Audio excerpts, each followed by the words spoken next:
यीशु मसीह के नाम से सबको जय मसीह की। आज का वचन है 85वां भजन संहिता, उसका 4 वचन। हे हमारे उद्धारकर्ता परमेश्वर, हमको पुनः स्थापित कर और अपना क्रोध हम पर से दूर कर। मेरे प्रिय, इस भजन संहिता को कौरव वंशियों ने लिखा है। कौरव वंशी कौन है? जो लेवियों के यानी कि परमेश्वर से अलग किया हुआ, अपने सेवकाई के लिए अलग किया हुआ वंशावलियों से, गोत्र से आए हुए वंश जो है कौरव वंशी है। जो कोरा नामक जो लेवी वंश में एक व्यक्ति, उसके द्वारा जो वंश आया, उसमें से जो भी जन है दाऊद के समय में परमेश्वर को स्तुति आराधना करने के लिए, दिन रात परमेश्वर को आराधना करने के लिए नियुक्त किए हुए लोग हैं। वो लोग इस तरह गाते हैं, हे हमारे उद्धारकर्ता परमेश्वर, हमको पुनः स्थापित कर। मेरे प्रियो, हमें भी इस तरह की प्रार्थना करना अवश्य है।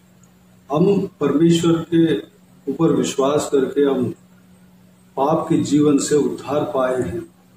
हम जो है माँ के पेट में जन्म हुए हैं, लेकिन हमारा जो समझ आने के बाद सत्य की मार्ग क्या है, उस विषय को जाने हैं, परमेश्वर के द्वारा जाने हैं। परमेश्वर के द्वारा हम कई रीति से हम जाने होंगे। कोई गीत के द्वारा उद्धार पाए होंगे, परमेश्वर की आवाज़ को सुनकर उद्धार पाए होंगे। कोई जो कन्वेंशन मीटिंग में परमेश्वर के वचन के द्वारा उद्धार पाए होंगे। कोई कलीसिया में जाकर उद्धार पाए होंगे। किसी न किसी तरह हम प्रभु यीशु मसीह को जाने हैं और हम उस पाप के जीवन से उद्धार पाए हैं। हमें उद्धार पाने के बाद प्रभु यीशु मसीह के लिए जीना चाहिए।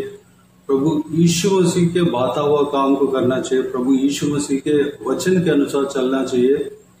हम उद्धार पाने के बाद कई सारी बातें हमारा हृदय में आया होगा, कई सारी बातें हमारा दिमाग में, हमारा सोच विचार में आया होगा। जो कूड़े, जो कि इस संसार में हम रहते हैं, तो कूड़े कचरे जो है, उस तरीके का सोच विचार, उस तरीके का चीज़ें हमारे दिमाग में, हमारा हृदय में आया होगा। हमें हर प्रतिदिन अपने आप को रिफ्रेश करना है। परमेश्वर के उपस्थिति में जाकर हमें इस तरह प्रार्थना करना अवश्य है। जिस तरह कौरव वंशियों ने भजन गाया, उस तरह हमें भी भजन गाना है या प्रार्थना करना है कि परमेश्वर हमें पुनः स्थापित कर, रिफ्रेश कर।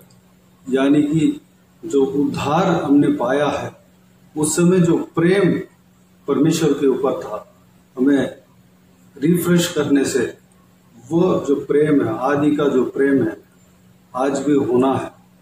जो सारा कचरा है, सारा कूड़ा है, जो हमारा हृदय में है, हमारा दिमाग में है, सब कुछ हट जाना चाहिए। हमें पुनर्स्थापित कर।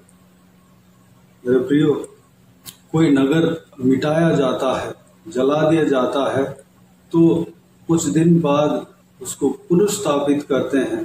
कुछ दिन बाद उसको रीबिल्ड करते हैं, अच्छे से बढ़िया सा सब कुछ ठीक करते हैं, नया बना देते हैं। कोई घर जो है उजड़ा हुआ है, तो उसको पहले नया तो बना होगा, बनकर वह रह गया होगा, उसमें जाले लग गए होंगे, उसमें चूहा वगैरह घूम रहे होंगे। उसको पुनर्स्थापित करना, उसको दोबारा रिफ्रेश करना, दोबारा उसको साफ सफाई करके, उसको पेंटिंग वगैरह करके नया बनाना, उस तरह की बात है। हमारा हृदय को भी रिफ्रेश करना अवश्य है। हमारा दिमाग को रिफ्रेश करना अवश्य है। हमारा सोच विचार को रिफ्रेश करना अवश्य है। क्योंकि हम उद्धार पाने के बाद हम जो परमेश्वर के मार्ग में चल रहे हैं, हम है इस संसार में, इस संसार के लोगों के बीच में जो पाप हो रहा है, उसके बीच में हम जी रहे हैं। हमारे हृदय में, हमारे दिमाग में जो इस संसार में जो चल रहा है वो बात आए होंगे। हमें परमेश्वर की उपस्थिति में जाके अपने आप को रिफ्रेश करना आवश्य है, पुनर्स्थापित करना आवश्यक है। आगे के लाइन में इस तरह गौरववंशी गाते हैं, और अपना क्रोध हम पर से दूर कर। 5 वचन में इस प्रकार लिखा है, क्या तू हम पर सदा कोपित रहेगा? क्या तू पीढ़ी से पीढ़ी तक कोप करता रहेगा? 6 वचन में, क्या तू हमको फिर न जिलाएगा कि तेरी प्रजा तुझ में आनंद करे? मेरे प्रियो, हम हमारे गलती की वजह से परमेश्वर हमारे ऊपर कोप किए होंगे। परमेश्वर का वचन कहता है, परमेश्वर का कोप जो है पल भर का होता है, क्षण भर का होता है, लेकिन उनका अनुग्रह जो है हमेशा बना रहता है। मेरे प्रियो, हमारे कमजोरी के वजह से अगर हम चूक किए हों या गलती किया हो, परमेश्वर के खिलाफ के पाप किया हो, परमेश्वर का हृदय में चोट पहुंचाए हो, हमें अपने आप को दीन और नम्र करके परमेश्वर के हाथों में सौंप देना है। कि हमें यह कहना है कि परमेश्वर हमें माफ कर, हम पर दया कर, हम पर अनुग्रह कर। परमेश्वर हमारा पिता की तरह है, हमारा पिता है, वह स्वर्गीय पिता है। इस संसार के पिता, हमारा शारीरिक पिता अलग है, लेकिन वह स्वर्ग में जो विराजमान हमारे पिता है। परमेश्वर के वचन में यही हमें सिखाया गया है कि स्वर्गीय पिता, हमारा स्वर्ग में एक पिता है, वह है यहोवा परमेश्वर। हमारा पिता जो है हम पर कोप कर सकता है, ताड़ना दे सकता है, लेकिन उनका कोप जो है हमेशा निरंतर नहीं रहेगा, बल्कि पल भर का, क्षण भर का रहता है। लेकिन उनका अनुग्रह जो है हम पर से हटेगा नहीं। उनके अनुग्रह के कारण हम जीवित हैं। हम अपने आप को दीन और नम्र करके परमेश्वर के उपस्थिति में सौंपेंगे और अपने गलती, अपने अंदर जो भी गुनाहें जो कि परमेश्वर को चोट पहुंचाया, दुख पहुंचाया, जिस कार्य की वजह से परमेश्वर हम पर क्रोधित हुआ, उस कार्य को हमसे हटा देंगे, परमेश्वर से माफी मांगेंगे और हमारा हृदय को पुनर्स्थापन करने के लिए परमेश्वर से प्रार्थना करेंगे। पुनर्स्थापन करेंगे तो परमेश्वर हम पर अनुग्रह रखेगा, हमें दोबारा जिलाएगा। चाहे हम गिर भी गए हैं, परमेश्वर के रास्ता से भटक भी गए हैं, विश्वास के मार्ग में से हम भटक भी गए हैं, दोबारा परमेश्वर हमें सही मार्ग में लेकर आएगा। हम विश्वास के जीवन में फिसल भी गए हों, परमेश्वर हमारे कमजोर को वो जानता है, हमारा कमजोरी को वो जानता है, हमें उठाकर दोबारा खड़ा करेगा और वह जिलाने वाला परमेश्वर है, छोड़ने वाला परमेश्वर नहीं है। हम पश्चाताप करना है, अपने आप को पश्चाताप करना है और हमें प्रार्थना में निरंतर बने रहना है। परमेश्वर की उपस्थिति में हम रिफ्रेश करते रहना है। परमेश्वर के उपस्थिति में जाकर परमेश्वर के वचन के अनुसार चलने के लिए सौंप देना है। वचन जिस तरह कहता है उस तरह चलने के लिए सौंप देना है। परमेश्वर की उपस्थिति में अपने आप को बलिदान दे देना है। परमेश्वर हमें जिलाएगा और उनकी प्रजा हम बनेंगे और हम आनंद करने पाएंगे। मेरे प्रियो, इस बहुमूल्य वचन के लिए परमेश्वर को धन्यवाद, स्तुति करें। हर प्रतिदिन हम परमेश्वर की उपस्थिति में जाकर अपने आप को पुनर्स्थापन करने के लिए परमेश्वर से प्रार्थना करें। इस बात के लिए अपने आप को परमेश्वर के हाथों में समर्पित करें। आइए हम प्रार्थना में जाए।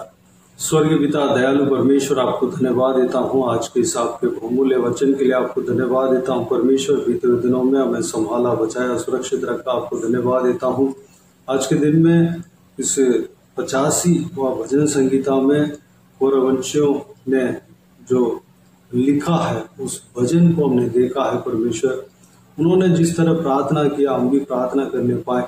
परमेश्वर हम पिताजी इस संसार में जी रहे, परमेश्वर इस संसार में काम है, नौकरियां और जो भी हालेलुया जीने के लिए काम करना पड़ता है, उस वजह से परमेश्वर कई लोगों से मुलाकात करना पड़ता, मिलना पड़ता है। परमेश्वर हालेलुया उसके वजह से पिताजी कभी परमेश्वर हमारा हृदय में गंदगी आ गए हो, हमारा दिमाग में गंदगी आ गए हो, कूड़ा कचरा भर गए हो, परमेश्वर हम अपने आप को आपके हाथों में सौंपते हैं। परमेश्वर हमें पुनर्स्थापन करना पिता, पुनर्स्थापित करना परमेश्वर, हमें रिफ्रेश करना पिता। चाहे हम फिसल गए हो, गिर गए हो, परमेश्वर हमें उठाकर खड़ा करना पिता। पिताजी हमारे चाल चलन के वजह से आपको क्रोध दिलाए हो परमेश्वर, आपके हृदय को दुख पहुंचाए हो परमेश्वर, हमें माफ करना पिता। पिताजी आपके कोप फल भर के है परमेश्वर, आपके कोप जो है क्षण भर के है पिता, लेकिन आपके अनुग्रह हमेशा के लिए हमारे ऊपर बना रहता है परमेश्वर। हम अपने आप को परमेश्वर रिफ्रेश कर लेने पाए पिता। परमेश्वर आदि में जो प्रेम था आपके ऊपर, आपके प्रति हमारे अंदर चाहत था परमेश्वर, हमेशा बने रहने पाए। आदि में जब हम उद्धार पाए हैं परमेश्वर, उस समय हमारे अंदर जो आत्मिक चाहते थी परमेश्वर, वह चाहत हमेशा हमारे अंदर रहने पाए परमेश्वर। अनुग्रह देना पिता, विश्वास में हम आगे बढ़ने पाए परमेश्वर। हम हर प्रतिदिन आपकी उपस्थिति में आकर हम अपने आप को आपकी ओर से पुनर्स्थापित करने पाए। अनुग्रह देना परमेश्वर, हमें रिफ्रेश करना पिता। धन्यवाद, पवित्रता में रिफ्रेश करना आपके लहू से परमेश्वर, जो कलवारी क्रूस पर आपने बहाया पिता, उस लहू से हमें धोना, शुद्ध करना पिता, हमें पवित्र करना परमेश्वर। धन्यवाद देता हूँ, आपके अनुग्रह से हमें थामना परमेश्वर। धन्यवाद देता हूँ पिता। हालेलुया, आप हमें जिलाने वाले हो परमेश्वर। हम किसी भी तरह हम आत्मिक विषय में, आत्मिक दिशा में मरे हुए क्यों ना हो परमेश्वर, आप हमें जिलाएंगे परमेश्वर।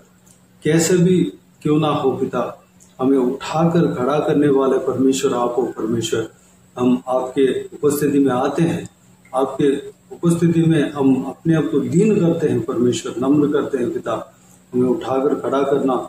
इस वीडियो को देखने वाले जनों में, व्यूअर्सों में, जो भी जन परमेश्वर हालेलुया अपने आप को परमेश्वर पश्चाताप कर रहे हैं पिता, हालेलुया अपने गलती को मान रहे हैं पिता, अपने आप को परमेश्वर दीन कर रहे हैं और नम्र कर रहे हैं, आपके उपस्थिति में आ रहे हैं परमेश्वर, उन्हें रिफ्रेश करना पिता। अगर हालेलुया वो समझ रहे हैं कि मैं आत्मिक रीति में मरा पड़ा हूँ परमेश्वर, उन्हें जिलाना परमेश्वर, उन्हें उठाकर खड़ा करना पिता। धन्यवाद देता हूँ परमेश्वर, आपके अनुग्रह उनके ऊपर हमेशा बना रहता है पिता। धन्यवाद देता हूँ। अगर वो सोच रहे हैं कि परमेश्वर ने हमें भूल गया, परमेश्वर मेरे ऊपर क्रोध कर रहा है परमेश्वर, ऐसा नहीं पिताजी। आपका कोप जो है हमेशा के लिए नहीं है, बल्कि आपके अनुग्रह परमेश्वर हमेशा के लिए है पिता, निरंतर है परमेश्वर। उस बात को हर एक जन समझने पाए पिता। धन्यवाद देता हूँ परमेश्वर, हमें उद्धार करना परमेश्वर। धन्यवाद देता हूँ ताकि हम आपके प्रजा बनकर परमेश्वर आनंद कर सके पिता। धन्यवाद देता हूँ परमेश्वर। हालेलुया, इस वीडियो को देखने वाले हर एक जनों का जीवन में कार्य करना पिता, किसी की भी कोई भी कमी कटी ना होने देना, भरपूर आशीष देना। कोई भी जन बीमार हो उनको आपके हाथों में सौंपते, उन्हें छूना, चंगा करना प्रभु यीशु मसीह के नाम से चंगा होने पाए। अगर किसी को दुख हो, तकलीफ हो, सारा दुख तकलीफ को दूर करना, परेशानियों को दूर करना, आंसू को पोंछना, जिनको जो कुछ भी प्रार्थना का विषय हो, सारा प्रार्थना का विषय का उत्तर देना। महिलाओं को आपके हाथों में सौंपते हैं, छोटे बच्चों को आपके हाथों में सौंपते हैं, बुजुर्ग व्यक्तियों को आपके हाथों में सौंपते हैं। हर एक जनों को आशीष देना पिता, हर एक का काम में आशीष देना, उन्नति देना, तरक्की देना, सफलता देना परमेश्वर। नौकरी में, पढ़ाई में, बिजनेस में और घर के काम में, जो भी काम हो परमेश्वर, सारा कामों में आशीष देना, तरक्की देना पिता। हर एक जनों को सुरक्षित रखना, बुराई से बचाना। इस वीडियो को देखने वाले हर एक जनों के जीवन में कार्य करना पिता। सबको संभालना परमेश्वर, बुराई से बचाना, दुष्ट मनुष्य से बचाना, दुष्ट लोगों से बचाना। बाकी सारी बातों को आपके हाथ में सौंपते हैं। सारा आदर महिमा जलाल आपको मिलते रहे। सारा दुआ प्रार्थना को प्रभु यीशु मसीह के नाम से मांगते हैं, सुन और ग्रहण कर। आमीन आमीन। प्रभु यीशु मसीह के नाम से प्रभु यीशु मसीह का आशीष और अनुग्रह हम सभी के ऊपर बने रहे। आमीन आमीन। मेरे प्रियो, इस चैनल को सब्सक्राइब करें और शेयर करें। अगर किसी को भी प्रार्थना का विषय हो तो डिस्क्रिप्शन में दिए हुए नंबर पर कॉल करके प्रार्थना करा सकते हैं। हम आपके लिए प्रार्थना करेंगे। आप अपने व्यक्तिगत प्रार्थना में हमारे लिए प्रार्थना कीजिए। इस सेवकाई के लिए, इस सेवकाई का उन्नति के लिए, इस सेवकाई में जुड़े हुए हर एक जन के लिए, हर एक आत्मिक उन्नति के लिए, तरक्की के लिए, आत्मिक आशीष के लिए, संसारिक आशीष के लिए, पारिवारिक आशीष के लिए प्रार्थना करें। प्रभु यीशु आप सबको आशीष दे। इस सेवकाई के द्वारा परमेश्वर आपके जीवन में कार्य किया हो वो भी हम बता सकते हैं, ताकि हम सब मिलकर परमेश्वर को धन्यवाद दे सके, महिमा कर सके। प्रभु यीशु आप सबको आशीष दे। आमीन आमीन।